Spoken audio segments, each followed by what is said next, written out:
तो अपना future indefinite चल रहा था, स्पेशल यूज चल रहे थे। कल कितने देखे थे? 4 हो गए थे कल। तो आज अपना है 5वां यूज। 5वां यूज क्या कह रहा है कि सेल के साथ आई। 5वां यूज क्या कह रहा है कि सेल के साथ आई क्वेश्चन बात है यहाँ पर, यानी कि इंट्रोगेटिव सेंटेंस बनेगा। सेल के साथ आई होगा और सेल के साथ बी होगा। इंट्रोगेटिव सेंटेंस अगर बन रहे दोनों, तो वहां सेल के साथ सेल का यूज क्यों करेंगे हम? राय, राय का मतलब सलाह है, परामर्श या फिर निवेदन अगर हम किसी से कर रहे हैं तो उसके लिए हम क्या करेंगे? सेल का यूज करेंगे। किसके साथ? आई या वी के साथ। समझ गए? आसान सी बात है कि हम कोई राय ले रहे हैं, किसी से परामर्श ले रहे हैं, या फिर कोई हम निवेदन कर रहे हैं किसी को, तो उस भाव में आई और वी के साथ सेल का यूज करेंगे। लेकिन ध्यान देने की बात क्या है कि ये जो सेंटेंस होंगे वो इंटेरोगेटिव होंगे, प्रश्नवाचक होंगे। समझ गए? एग्जाम्पल लिखिए इसका। यहां 2 एग्जाम्पल देखिए। पहला है shall I open the window, कि क्या मैं खिड़की खोल दूं? ठीक है, यहां क्या पूछा जा रहा है? राय ली जा रही है। क्या किया जा रहा है यहाँ पे? राय, सलाह ली जा रही है कि भाई क्या मैं खिड़की खोल दूं। और दूसरे में सेल वी गो नाउ, क्या हम जा सकते हैं? तो यहां पर क्या हो रहा है? निवेदन किया जा रहा है। तो यहां राय, परामर्श और यहां निवेदन के अर्थ में हमने आई और वी के साथ सेल का यूज किया। ठीक है, समझ गए? उतार लो। अगला यूज देखिए।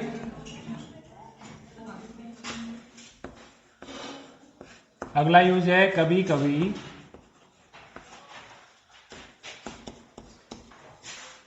देखो, 6वां यूज क्या कह रहा है कि कभी कभी आदत या सत्य का भाव प्रकट करने के लिए भी इस टेंस का यूज किया जाता है। किसी व्यक्ति की कोई आदत है, उस आदत को प्रकट करें, या फिर कोई सत्य बात को प्रकट किया जाए, तो वहां भी हमें फ्यूचर इंडेफिनिट टेंस का यूज करेंगे। ठीक है, अब खास बात क्या है कि ये जो टेंस है ये प्रेजेंट, पास्ट और फ्यूचर तीनों के ही भाव व्यक्त करता है, आदत या सत्य के रूप में। अगर कोई पास्ट की बात है जो किसी आदत को व्यक्त कर रही है, कोई सत्य बात प्रकट कर रही है, तो भी फ्यूचर इंडेफिनिट का यूज करेंगे। कोई भविष्य की बात है तो भी करेंगे, कोई प्रेजेंट की बात है तो भी करेंगे। मतलब तीनों ही टेंसों में आदत या सत्य का भाव प्रकट करने के लिए फ्यूचर इंडेफिनिट का यूज करेंगे। एग्जाम्पल देखिए।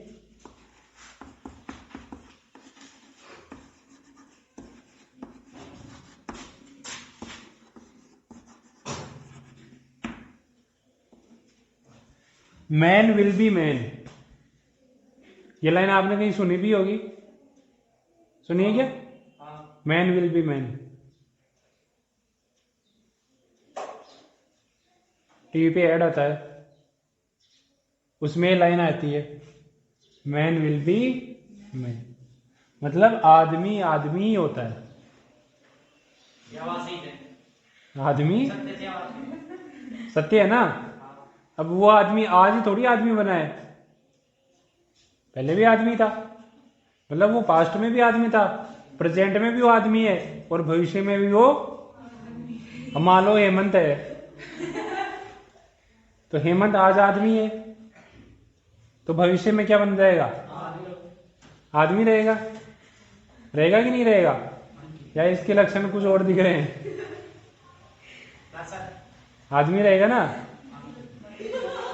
तो वो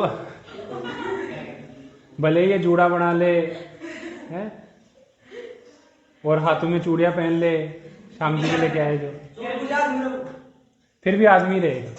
मैन विल बी मैन। तो ये आदत और सत्य दोनों चीजों को प्रकट कर रहा है। मतलब आदमी की आदत हमेशा आदमी की जैसी ही रहती है, चाहे आदमी कैसा भी हो।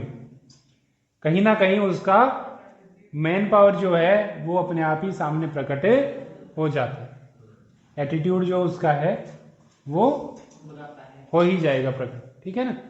तो ये तीनों काल में यूज हो रहा है। देखो पास्ट में भी मनुष्य के लिए यही बात, आदमी के लिए यही बात कही जा सकती है, जो प्रेजेंट आदमी है उनके लिए भी कह सकते हैं, और जो फ्यूचर आदमी होंगे उनके लिए भी यही बात लागू होगी। तो ये तीनों कालों को प्रकट कर रहा है, ठीक है। और टेंस कौन सा है इसमें, विल लगा रहे, बी फर्स्ट फॉर्म आ रही है, तो विल के साथ फर्स्ट फॉर्म आ रही है तो फ्यूचर इंडेफिनिट, ठीक है। समझ गए यूज क्या कह रहा है। एक एग्जाम्पल और देख लो।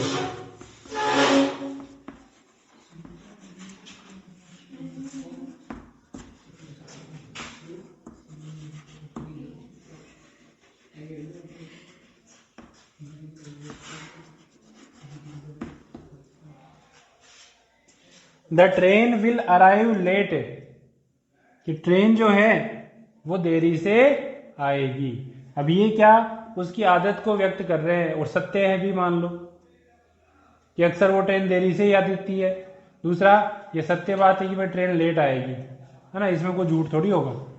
तो इसलिए यहाँ पर आदत या सत्य के भाव में विल के साथ अराइव की फर्स्ट फॉर्म का यूज किया गया है, यानी कि फ्यूचर इंडेफिनिट काम में लिया गया, ठीक है। ये बहुत महत्वपूर्ण यूज है क्योंकि कई सेंटेंस में ये काम आएंगे अपने, तो इनको ध्यान से समझ लो और उतार लो। अगला यूज देखो,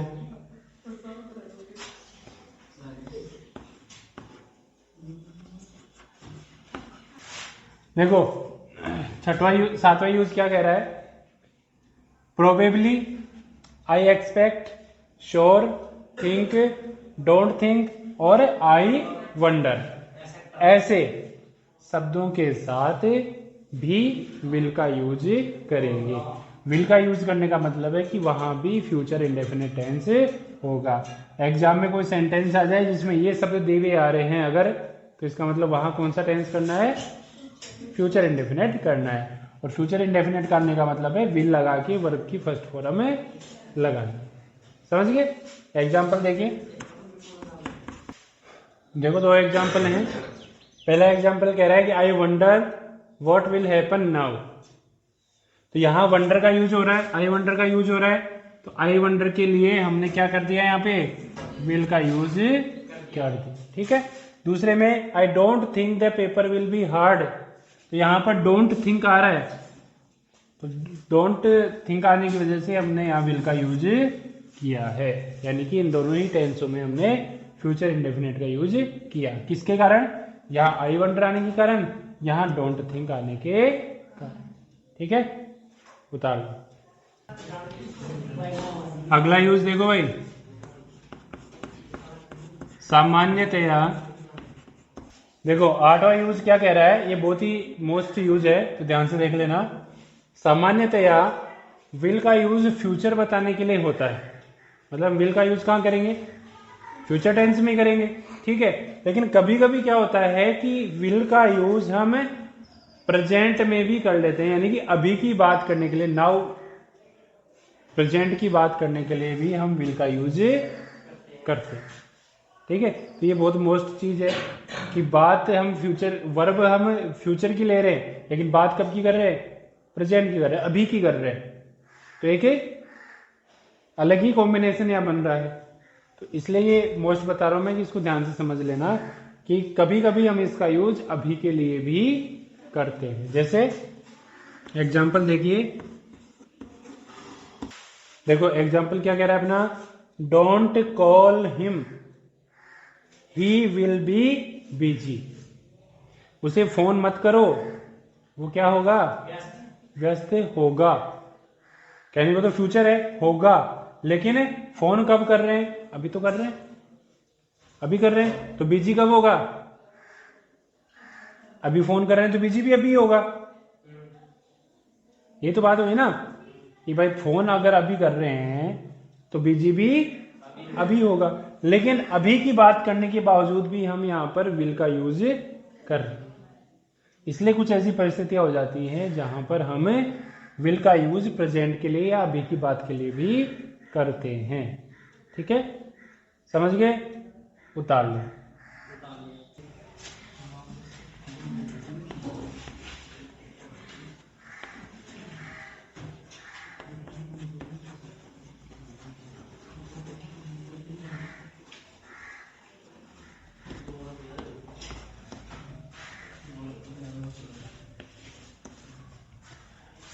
देखो अब मैं कुछ शब्द आपको लिखवा रहा हूं, वो शब्द अगर किसी सेंटेंस में आ रहे हैं तो आपको पहचान करनी है कि भाई वहां पर फ्यूचर इंडेफिनिट टेंस हम काम में लेंगे। ठीक है, तो ऐसे कौन कौन से शब्द हैं देखिए। देखो